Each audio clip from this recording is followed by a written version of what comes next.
So, where is all the good writing about video games?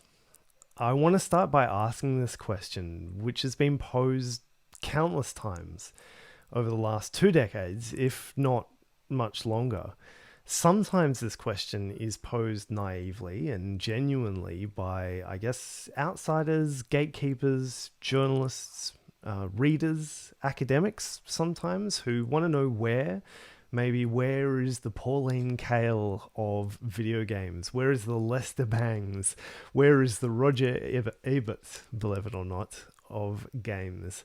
And sometimes this question is posed less seriously. It's posed ironically by initiates immersed in the world of writing about games who see the repetitive posing of this question as rude, as belittling, and betraying of a kind of cultural snobbery that disregards the work that is already there, just hasn't necessarily been sought out. In one particular case, this question is posed as a tagline.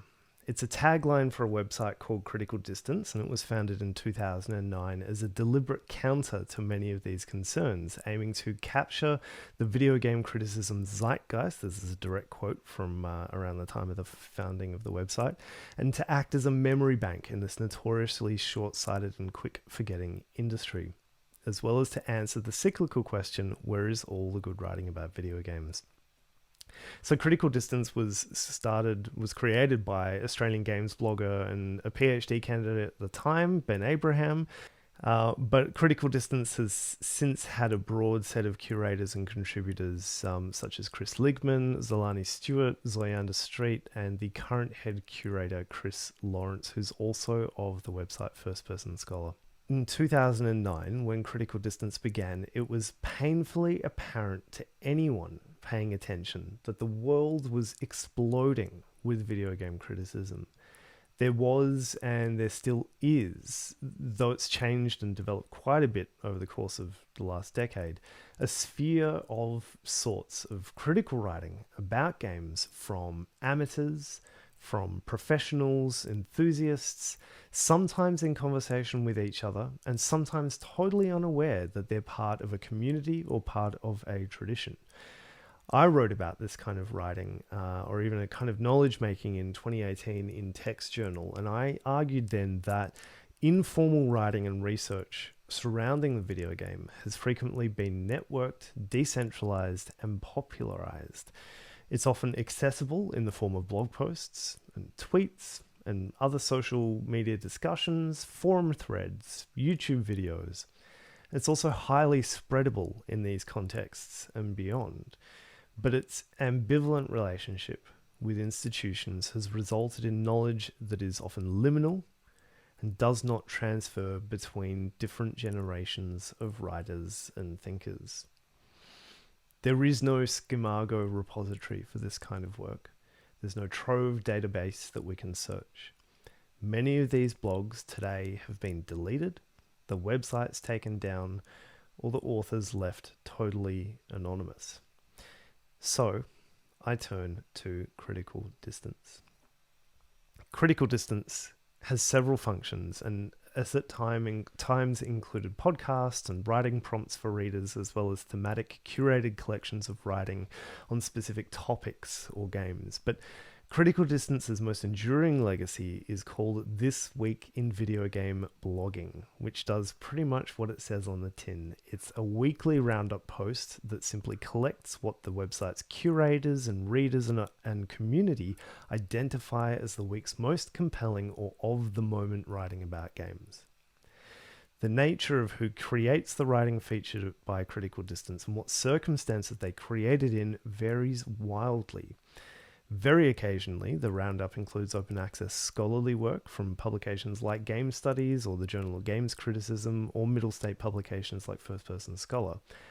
But most often, the work is drawn from personal blogs, social media, and video game culture websites ranging from the very small, so individual posts on Tumblr, WordPress, or Blogspot blogs, to the very large like Kotaku or Polygon.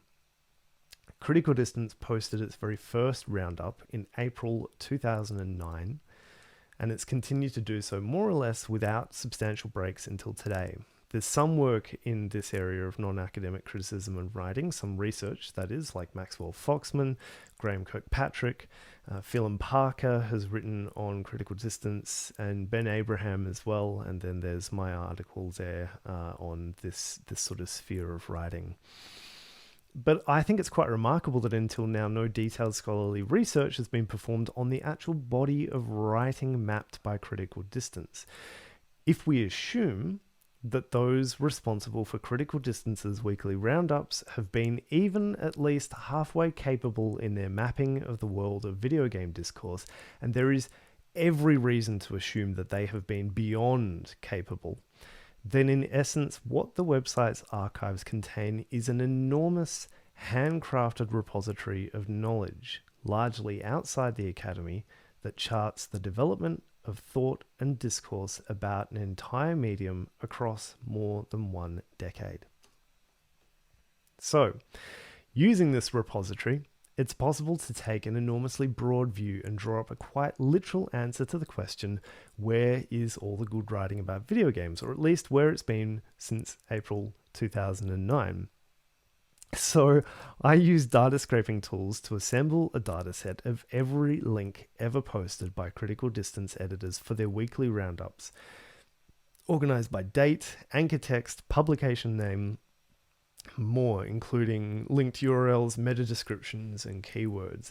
This is some 10,000 links from 2009 to late 2020 across 608 different weekly entries. This is unfunded research, basically out of my own interest. I don't have a team of RAs helping me out with this. It's just my own desire to show the significance of this sphere, which is often disregarded or rendered invisible by academia. There's a hell of a lot that could be done with this data, and I don't really have the resources to work with it. So once I'm done going through this and hopefully get a publication to contextualize this data set, I want to make it free and open access. So there is some research that I guess, is large scale or data driven or quantitative or perhaps bibliometric, I think is probably the best word, however you want to describe it, in game studies. So work like across these 4 publications, there are another few that sort of chart game studies and what is published, what is cited in game studies, where those publications come from. And I'll return to a few of these in a moment. But let's have a look at what my data set from Critical Distance says. So where is all the good writing about video games? We can literally answer this question, of course, using Critical Distance's data set. So this is the most popular sites over time. I just took the most popular sort of I think 7 or 8 websites and charted how they'd ebbed and flowed over time. I don't have enough time in this presentation to go into too much detail about what this graph tells us, but you can see the rise and fall of websites like Killscreen, like Pop Matters. You can see Vice really comes out of nowhere after its launch, and really a slow build up to 2016 and then overnight rocketing to success. I'm sure those of you who are familiar with Vice's video games coverage, that wouldn't come as a particular surprise. Then, and now look, this is sort of a weird version of Klaus Krippendorf's content analysis, what he calls abductive analysis, where you look at what people are saying and compare it to a data set. But I thought I could compare, this is Frome and Martin's publication from DiGRA, where they looked at game studies and games and culture and looked at the most cited games over that time. So you've got World of Warcraft well up the top. You can dissect this list and look at the publication yourself. But just to compare that with the critical distance data set, you can see that, for example, Warcraft is written about in the public domain far less than it is in the academic world. GTA is perhaps a little bit more disproportionately high. EverQuest is basically absent from the public conversation about games, the non-academic conversation about games, but is disproportionately part of what academics are writing about when it comes to video games. So, you can do these kind of interesting, really I think illuminating comparisons that perhaps game studies has a preoccupation with certain games that haven't filtered into the public discourse quite so much. But it also shows that critical distance tends towards video games and not games because, chess, for example, is quite low. This is by no means exhaustive, but this is what I came up with when I typed in the most popular games that I could think of into my data set. It really helps highlight what this critical discursive sphere talks about that academics don't. Games like, Final Fantasy, Mario, Assassin's Creed, Metal Gear, Fallout, Bioshock, Dark Souls, Call of Duty, Dragon Age, they're all way lower on that game studies academic list, if not totally absent. So really, it's up until you get to GTA on this list that there's some significant crossover, whereas games like America's Army, EverQuest I've already talked about, and soccer are not mentioned at all in the critical distance metadata that I've assembled. And then sort of overall themes, so things like culture, research turns up really high. This is the critical distance data set. Sex, film is quite high, whereas literature is quite low. I think that's quite revealing. LGBTQ is a very popular keyword. Journalism, so there's a lot of reflection on what they're doing as well. Criticism, right? But look, this is obviously only a start.